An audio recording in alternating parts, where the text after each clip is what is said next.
Since lately we've been learning some stuff, how about check out some licks?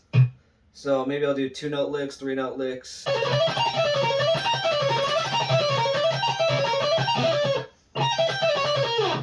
So one of the things I just love about guitar is you can take something that someone else is playing, but you can play it your own way if you want to, unless you really want it to sound close.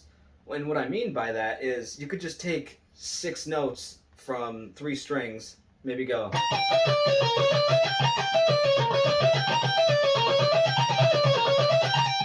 And I'm just picking every single note, but you don't have to pick them.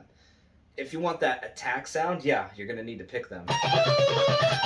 But you could maybe do legato with it by just hitting each string once. Like.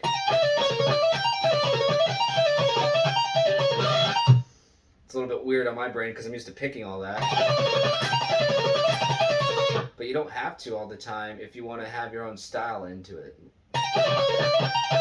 Unless your style just is picking everything, then go for it. But the thing is, that's kind of neat that you could take a lick and not have to play it the exact same way, just to kind of change it up yourself and try to be creative with it yourself.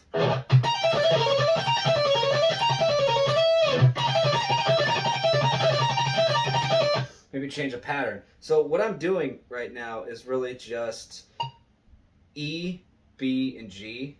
I'm just sticking to those high notes, and I'm just playing the 18th fret, the 15th fret, 17 on the B, and then 15 on the B, and then back to 18 on G, and then 15 on G.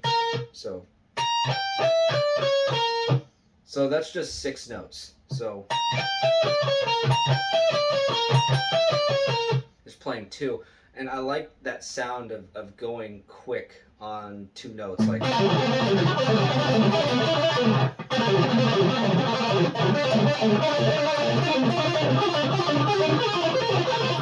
it's pretty cool. Because I also like 3s a lot. Like 3 notes are fun. Like going up.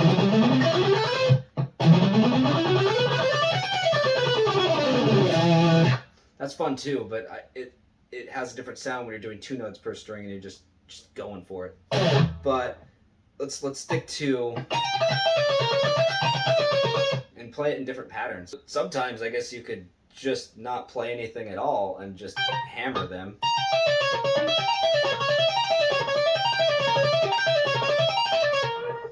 And that really just mutes all the strings, so you're not hearing all that nonsense while you're trying to hit those other notes. You can just pluck the string once.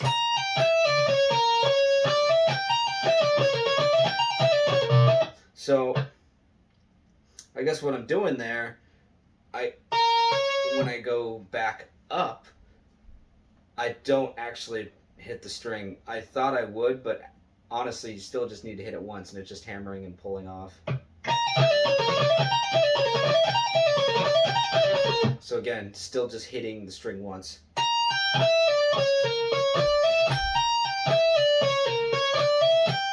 It's almost a weird form of sweeping, but it's not, because you're just not raking as much, but you almost get to that speed if you're playing fast with that little lick.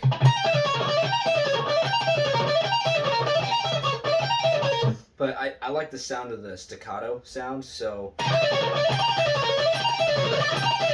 going to pick it all myself. In fact, that was a thing that I was learning when I was really getting into the instrument. Was all of my favorite guitar players at the time were staccato players.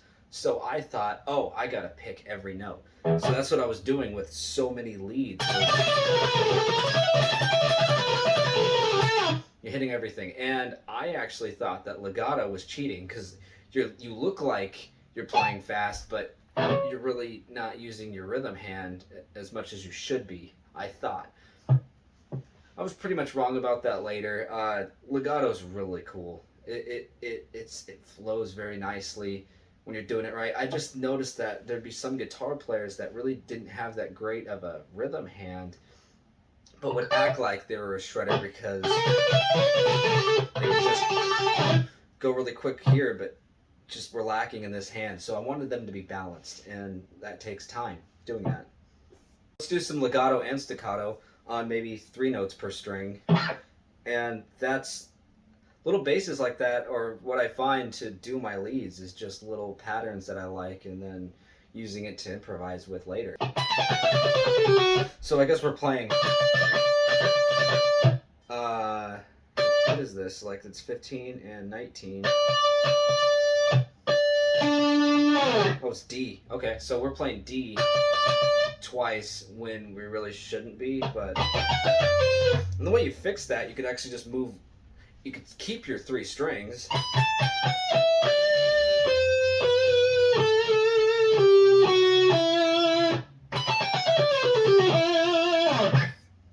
In fact, let's do that. I just adapted over there too, so start making little patterns in just those notes.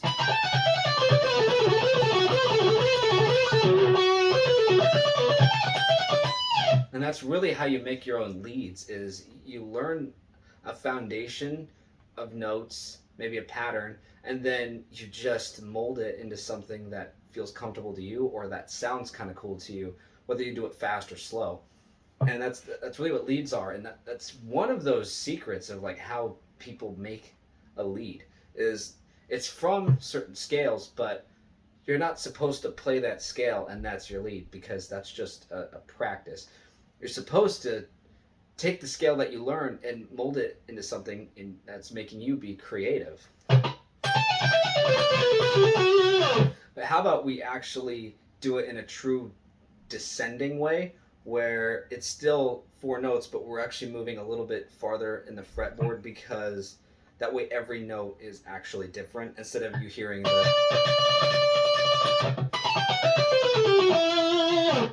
That's more of a note just going down, and you can go back up with it. So what I'm doing is just, luckily they're the same shape, but it's 2 different shapes. It's just these 3 right here on what I was doing before, just the, and then it changes to 17, 16, and then 14 on the G string, and then the same thing on the D string.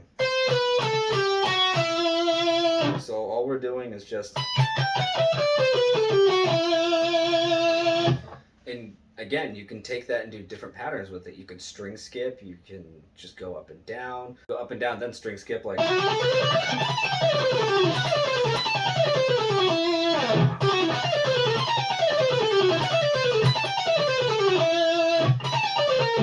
Or you can.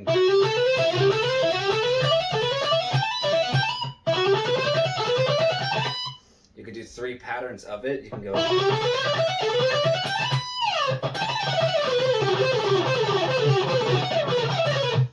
That starts to get a little bit more complicated once you start going like faster with it, like.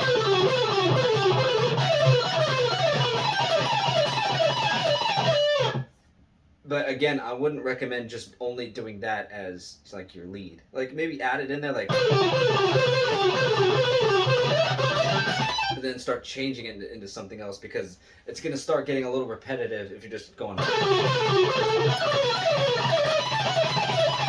And that's your lead.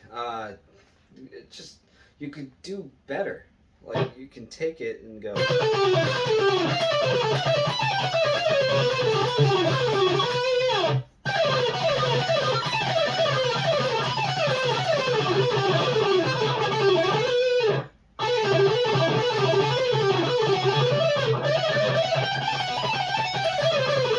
The next part of this, though, that I very much encourage is adding a note that maybe doesn't belong there. And I learned that from Marty Friedman and Randy Rhoads. So we could take the pattern that I was doing.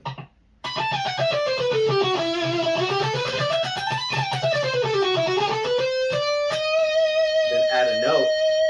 Maybe that shouldn't be there.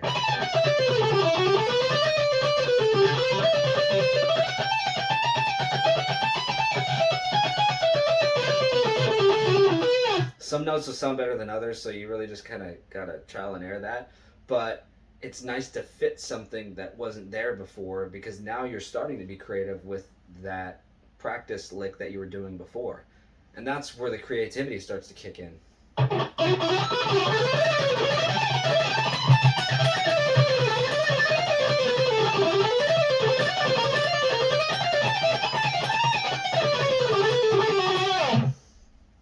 So that's just me playing a pattern just out of improv, but adding some notes that weren't there before. And that usually comes with time, but still practice doing a lick